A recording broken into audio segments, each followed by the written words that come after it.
Alors, zoomez un peu en arrière, vous allez faire un rectangle à coin arrondi pour faire un cadre autour du cheval.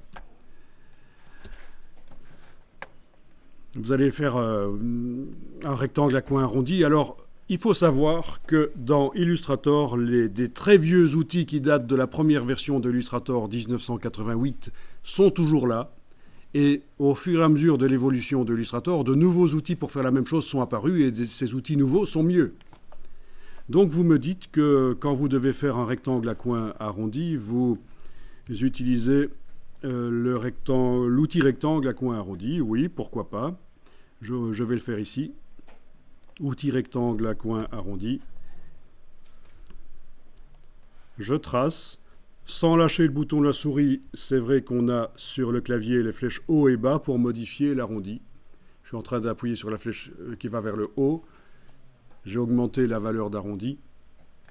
Je lâche le bouton de la souris, j'ai un rectangle à coin arrondi. Oui. Le problème, c'est que si maintenant on veut modifier les arrondis, c'est pas possible. Parce que ce n'est pas des arrondis dynamiques. Ils ne sont pas modifiables facilement. C'est comme si je l'avais dessiné à la plume, ce rectangle avec les arrondis. Bon, bah alors supprimez ça. Donc vous oubliez cet outil. Il n'est pas génial. Vous allez plutôt utiliser l'outil rectangle et vous allez tracer votre rectangle. Voilà.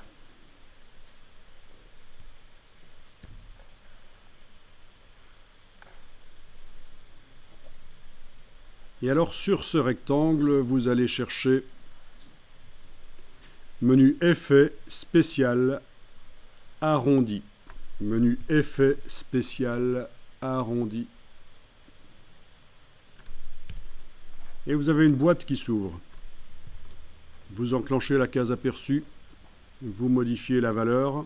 Avec la touche majuscule, ça va plus vite quand on veut modifier rapidement la valeur ici. Avec les petites flèches. Ok. Et qu'est-ce qu'on voit dans la palette aspect? Ben, on voit l'effet d'arrondi qui est là. Quand l'objet est sélectionné, on voit l'effet d'arrondi.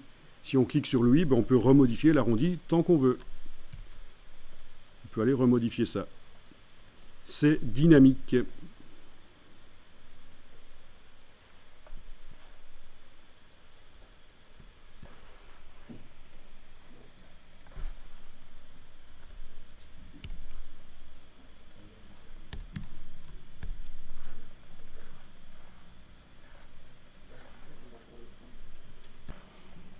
Alors dans la version suivante de Illustrator, vous avez un autre outil pour faire des arrondis qui vous permet de faire des arrondis différents dans chacun des angles.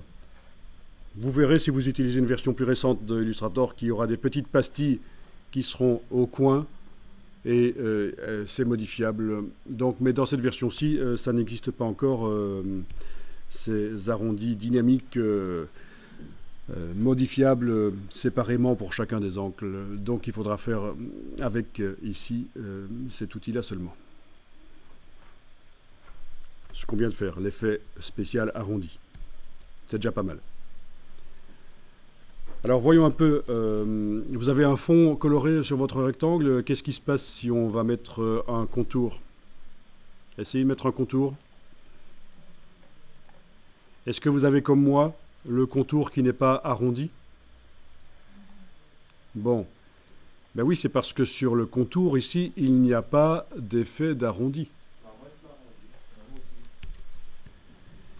Donc, qu'est-ce qu'il faut faire? Est-ce qu'il faudrait mettre un effet d'arrondi sur le contour? Oui, ça peut être une solution.